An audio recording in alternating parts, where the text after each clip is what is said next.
moment of the force? You can mention your doubts in a chat. Some of the doubts which are received. Page 5, question 3, part 2.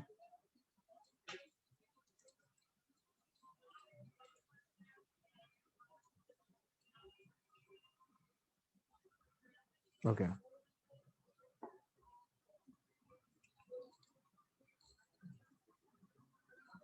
Discuss whether the forces at X and Y provide a couple. What here refers to a couple? Look, when we are applying a force and both forces are causing a moment in the same direction, what we refer that as a couple. So as you can see in question number 3, the two forces are acting upward.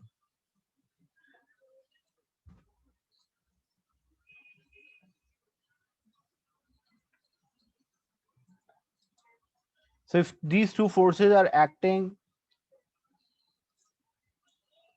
upward, so basically when the forces are making a couple, they are acting in opposite direction. Like if you have an object, so this is an object, and if we have a pivot at the center and one force is acting up, another force is acting down. So when two forces are acting in opposite direction, but they produce the moment in the same direction, what we call that as a couple. So forces should be opposite in direction, but the moment which they should produce in the same direction, we call that couple. Here you can see two forces are acting in the same direction. So even though their moments might like example, if this point is a pivot, there will cause the same direction moment, but they will not make a couple, because the condition to make a couple that the two forces should act in opposite direction and cause the moment in the same direction. Is it clear? This was question number 3, part 2.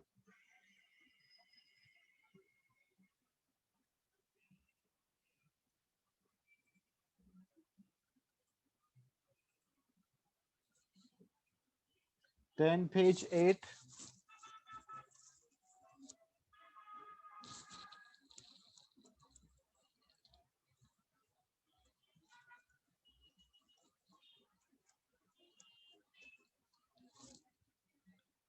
Question number 8. Describe how a global positioning system GPS is used to locate the position of a car on the Earth's surface.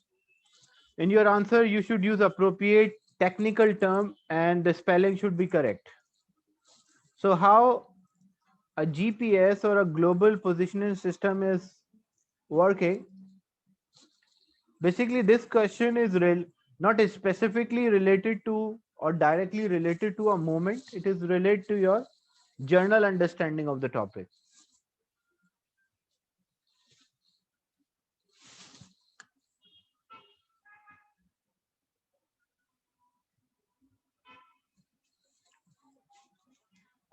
So how we can use a GPS, how it is working?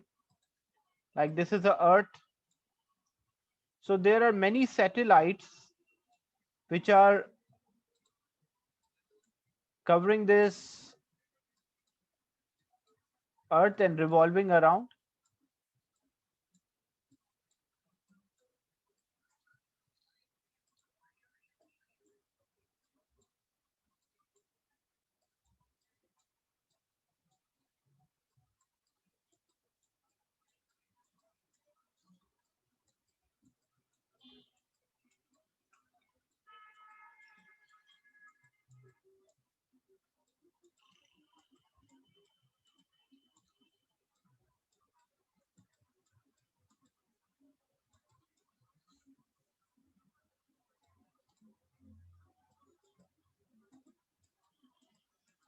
So these satellites or many satellites revolving around the Earth, then how they can use or how they can locate our position.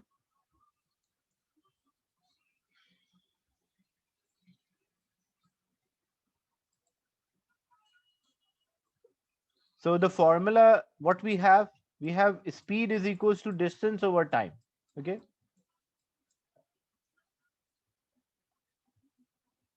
So if we need the exact position, accurate distance, if we need a distance will be speed into time. But what is the speed here?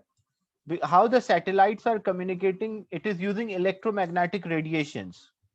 So as electromagnetic radiations are used, microwaves are used. So what is the speed of these microwaves? The speed of the microwave is 3 exponent 8 meter per second.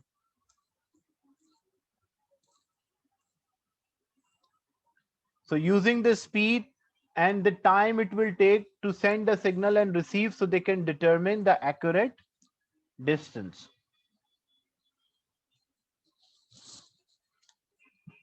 Is it clear? The idea how a satellite is or locating the exact position of the, because when they're sending the signal send and signal receive, so using that we can easily determine the accurate distance on Earth. But that is not related to the moment of the force. It is a general question which is included in this assignment. Is it clear? So several satellites are used. These satellites are using microwaves, and we know the speed of the microwave. We can find how much time the microwaves are taking to travel and return back. So time and speed are known, so we can determine the distance between the satellite and the object. And using this, it can locate the exact position of the. So, and it is not done by one satellite. Several satellites are focusing on that one point and making a circle, like satellite 1 send the radiation and receive. So satellite 1 locate that this might be a radius where that person is present. Then satellite 2 will send the signal and receive. So satellite 2 will also make a radius of region where likely that device which is emitting out radiation exists. And same thing, satellite C send. So when these satellites, they are making a concentric sphere, the position where we have a common set, like common position, that is the accurate position of the person on Earth. Is it clear?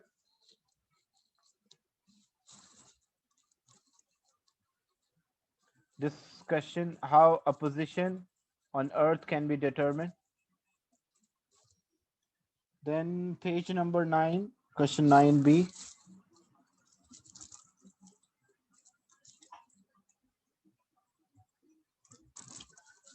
The mass B is initially at rest at a height of 2.8 meters. So this is at a height of 2.8 meter initially at rest. The mass A is then released. The mass B has a constant downward acceleration of 1.0. Assume that the air resistance and the friction between the pulley and the spring are negligible. In terms of forces, explain why acceleration of a B is less than the acceleration free fall. Because what happened if weight was the only force which is acting, then because whenever weight is the only force acting, W is equals to mg and F is equals to ma. So in place of weight, but in place of force, we can substitute weight, which is equals to mg. So mg is equals to ma, or we can say acceleration is equals to acceleration due to gravity. So acceleration of an object equal to acceleration due to gravity when the only force acting on the object is equals to the weight. But what happens here, the weight is not the only force. There is another force, that is a tension in the spring. So resultant force is not equal to weight. Resultant force is weight minus the tension. That is why the acceleration is not same as acceleration due to gravity.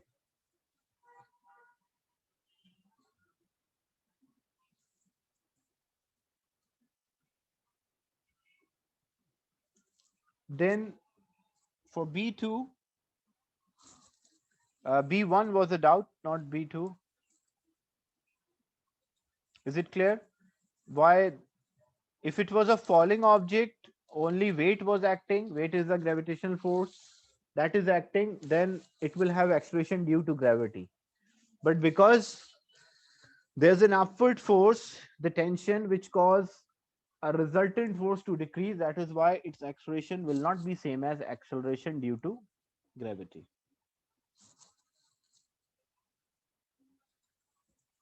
And the last on page 10, the figure below shows a ship S being pulled by two tugboats. The ship is traveling at a constant velocity, tension in the cable, and the angles made by these cable to the direction with the ship travel as shown in the figure above. So you have to draw a vector diagram. So how to draw a vector diagram? Basically, you have to select a proper scale diagram or a vector diagram. You can use a triangle method. So in this one, you will use a vector diagram and find the resultant. In question 10, state why the equation F is equals to ma cannot be applied to a particle traveling at a speed very close to speed of light. What is the reason for that? Because when the particles are traveling close to speed of light, what happens? Their mass does not remain same, their mass increases. The particle gain mass. And this is called relativistic effect.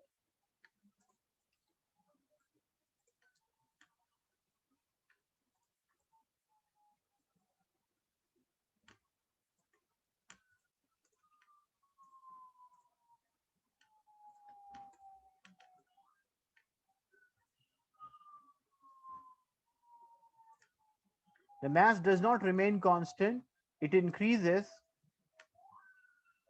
So if the mass increases, we have the formula F is equals to ma. But here the condition when we are using this equation, that mass of an object is constant. But in this, when the particle is moving close to speed of light, its mass does not remain constant. That is called relativistic effect, and in detail about the relativistic effect you will study in A2. But so that you should know a basic idea about the relativistic effect, that when the object travel close to speed of light, its mass increase, its length decrease, we call length contraction.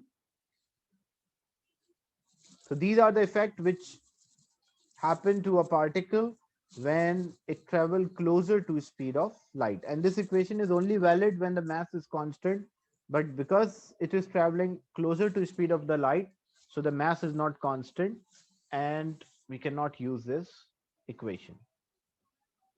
Is it clear?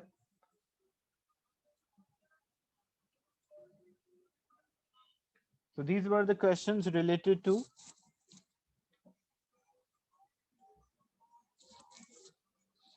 moment or moment of the force.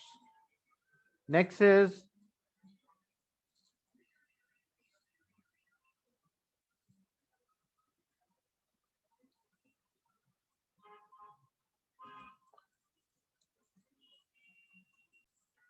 this one is momentum question, page 7, question 13, 14.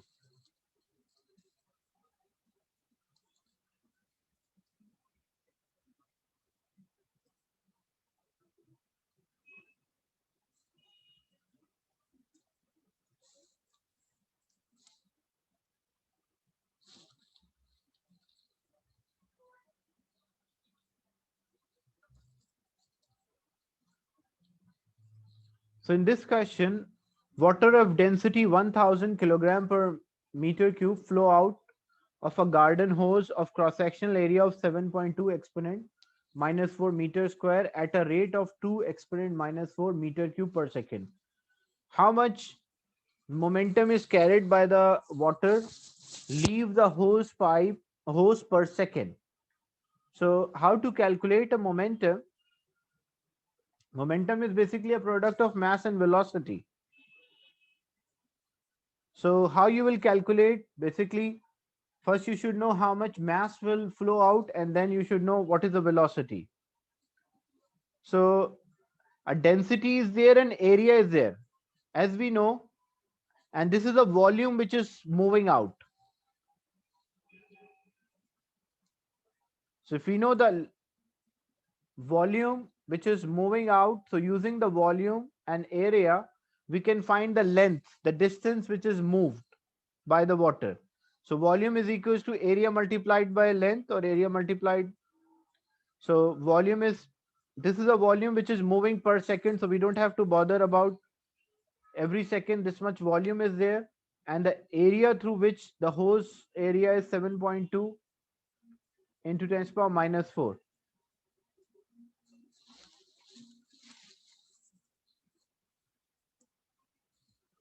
So when you work out, this will be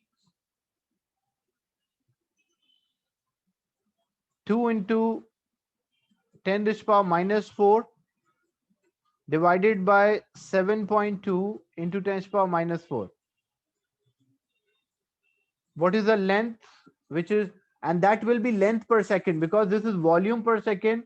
So you will get length per second, and length per second is known as velocity. So what will be length per second? 2 exponent minus 4 divided by 7.2 exponent minus 4.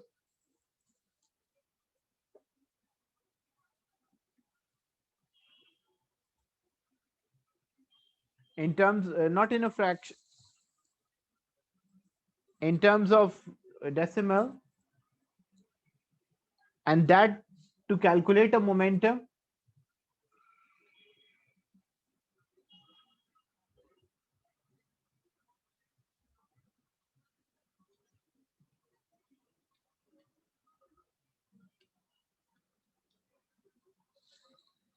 just multiplied by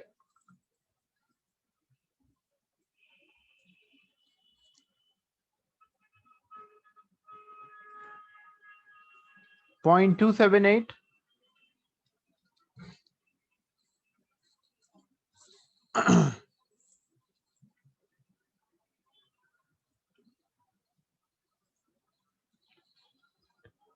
Because as in the question I mentioned, so that is a velocity, that is 0.278. We got the velocity or the length per second, which is velocity. Now to get the mass, we have the density and we have the volume. So how to get the mass? Density is mass over volume. So mass is equals to density multiplied by volume. Density is 1000 multiplied by volume is 2 into 10 to the power minus 4. So what's the answer? 0.2, the mass.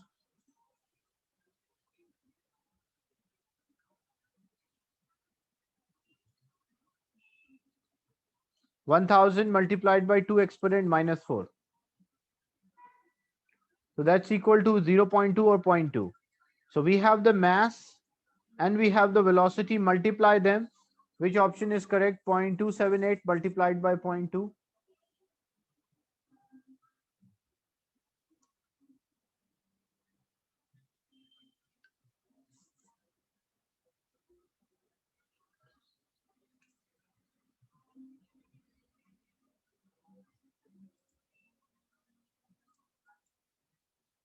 So when we multiply this, it will come out 0.055. So that is option B, because of 5.6 into 10 to the power minus 2.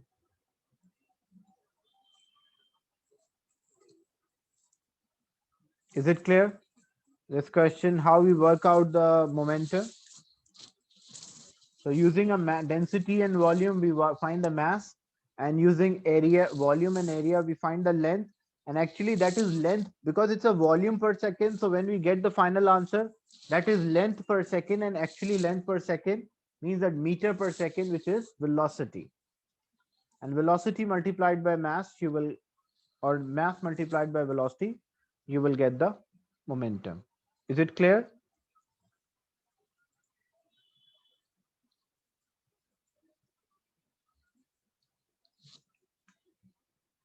Then question 14.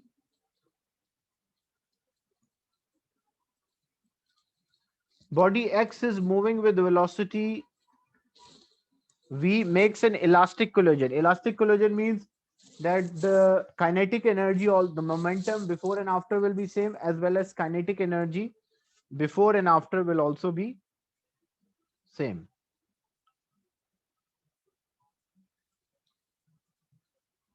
So body X moving with velocity V makes an elastic collision with a stationary body Y of equal masses on the smooth horizontal surface. Which line A to D in the table gives the velocity of the two bodies after the collision? So what will be the velocities of the two because look, the total momentum before collision must be equal to total momentum after collision. What is the total momentum before? So momentum, because this was a stationary, so momentum is zero. So total momentum before is mv. So total momentum after should also be mv. Example, if velocity was of x is v by 2 and this one is minus v by 2. So if this was v by 2 and this is minus v by 2, so when we find the final momentum, it will be zero, because mass into velocity and add to get the resultant. So it cannot be a. Same way, if it is minus 1 v by 2 and this is v by 2, again this momentum will be mv by 2 and minus mv by 2. When you add, you will get 0. If this remain v and this is 0, so it means it does not collide. And what happens when identical objects collide with each other? The moving object will become stationary and the stationary object will start to move. So this momentum will be 0 and for momentum of y will be mv.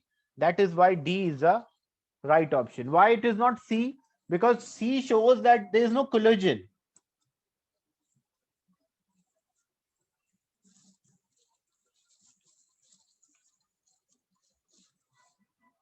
So this was question 14.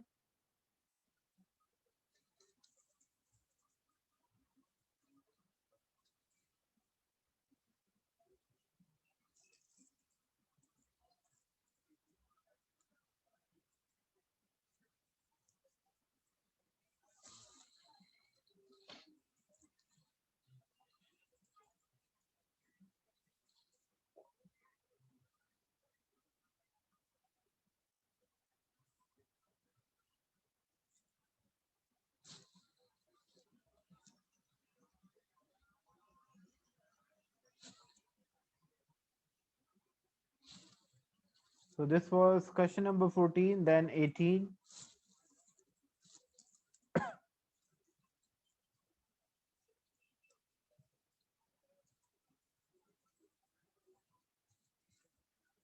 A stationary unstable nucleus of mass m emit an alpha particle of mass small m with a kinetic energy.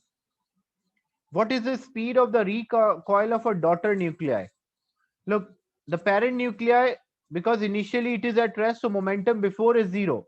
If momentum before is 0, the momentum after should also be 0. And what will be the mass of the daughter nuclei?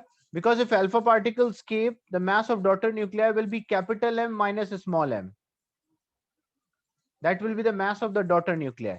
So momentum before collision should be equal to momentum after collision.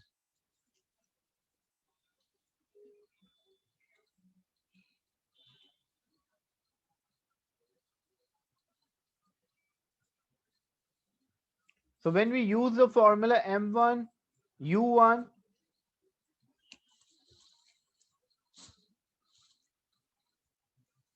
plus M2 U2 is equals to M1 V1 plus M2 V2.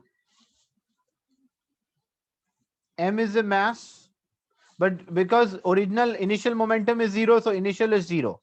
What about the final momentum? If I say the daughter nuclear mass is M1, so it will be capital M minus small m, because the original parent nuclei minus the alpha particle mass, that will be the mass of daughter nuclei. And it move with velocity v1 plus because we need the speed of the recoiled daughter nuclei. The mass of the alpha particle is given m, and the velocity, because they are moving in opposite direction, so it will be minus v.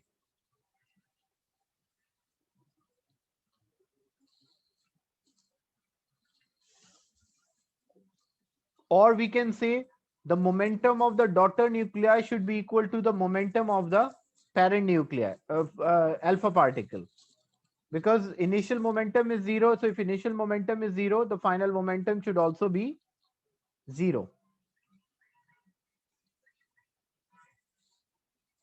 So in short, we can say the momentum of the daughter nuclei should be equal to momentum of alpha particle, and we need the speed of the daughter nuclei.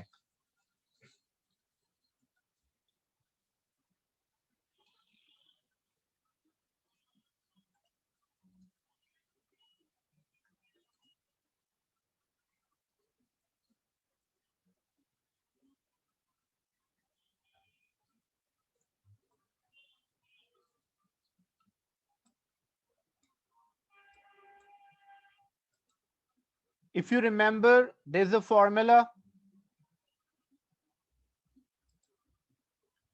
If you remember, there's a formula which relate the momentum and kinetic energy. How we relate the momentum and kinetic energy? Kinetic energy is half mv square. This is ke. So if I multiply and divide by m, so it will become half m square v square divided by m is equals to ke. M square v square is the momentum, so we can say p square divided by 2m is equals to ke, or 2 will be multiplied there, so p square is equals to 2 ke.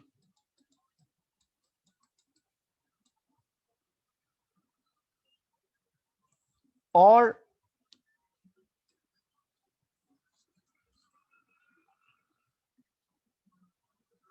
we can say square root,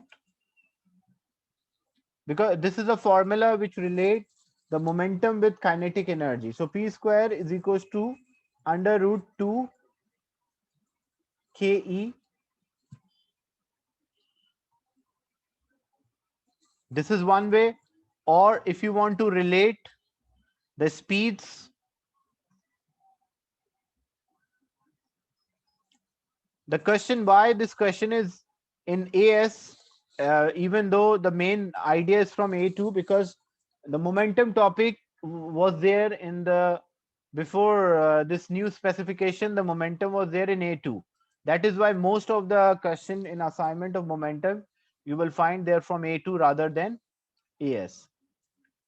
So as we know, momentum is equals to mv. This is a formula which relate the momentum and the kinetic energy is half mv square, which is 1 by 2 mv square.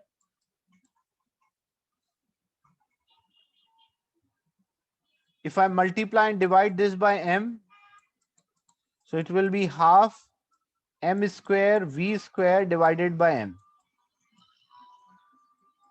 M square v square, it's a momentum square, so momentum square divided by 2m, or 2m ke, or kinetic energy is denoted by E, so under root 2 me is equals to momentum. So as we know, the momentum before and after is same. If momentum before is 0, momentum after should be 0. And how the momentum after can be 0? When the momentum of the daughter nuclei is equals to momentum of alpha particle. Momentum of daughter nuclei, the mass of the daughter nuclei will be capital M minus small m, and the velocity we don't know. And momentum of alpha particle, the formula which relate the momentum and energy is momentum is equals to square root under root 2 m, and m is a mass and E is a kinetic energy. They already mentioned that. So if we need V, this m minus m is multiplied, other side it will divide. So that will be equal to square under root of 2m capital E divided by capital M minus small m. So we will get A as a right answer. Is it clear?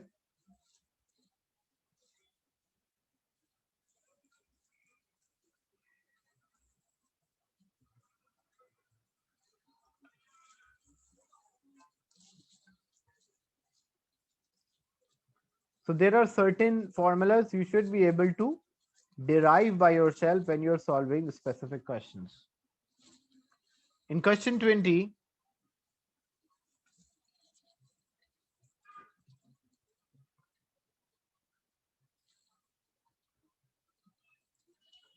a video recording showed that a toe of a boot was moving on a circular arc of radius 0.62 meter, the center of the knee joint when the football is struck. The force on the impact slowed the boot and down from a speed of 24 meter per second to 15 meter per second.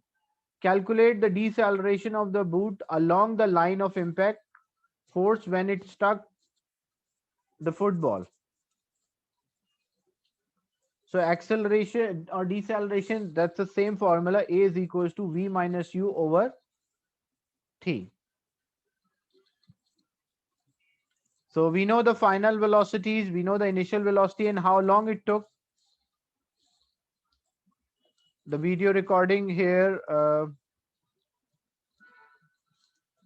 calculate the average force. You calculated that average force.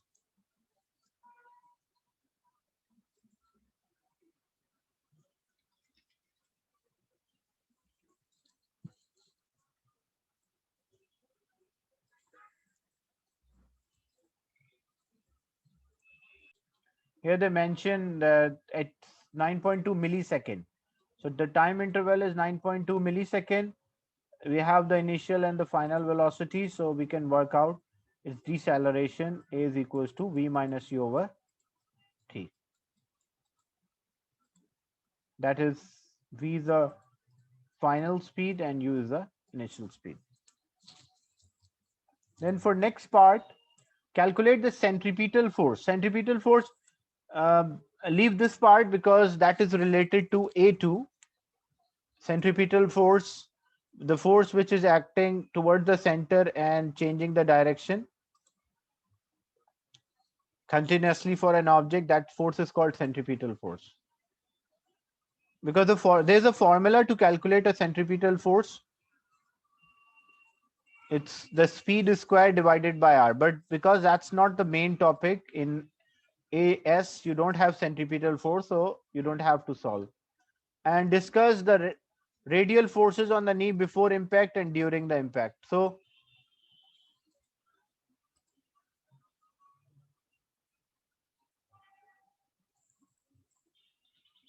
leave that as well, because again, this is related to a concept of centripetal force.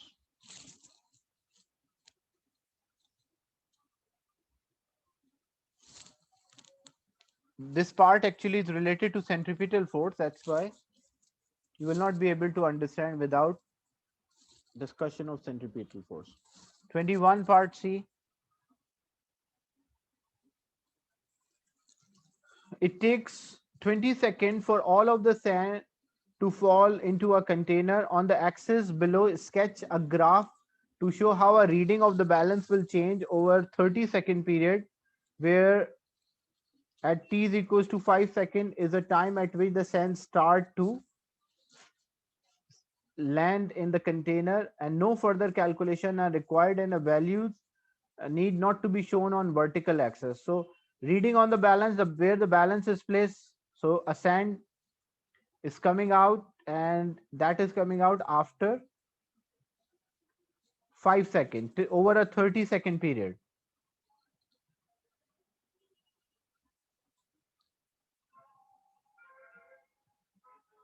B part, show that the velocity of the sand as it lands is about 5.6. B3, the mass of the container is 0.65 kilogram. Show that the reading on the balance 10 seconds after the sand start landing continuously will be 3.82 kilogram. You may assume that the sand come to rest without rebounding when it lands. So original mass is 0.65 and you have the rate at which the velocity is there, and you have the momentum as well, the magnitude of the momentum. So what you need basically how much time.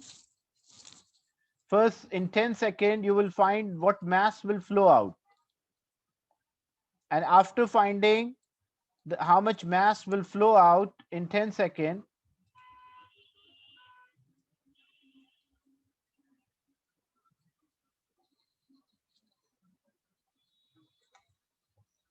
so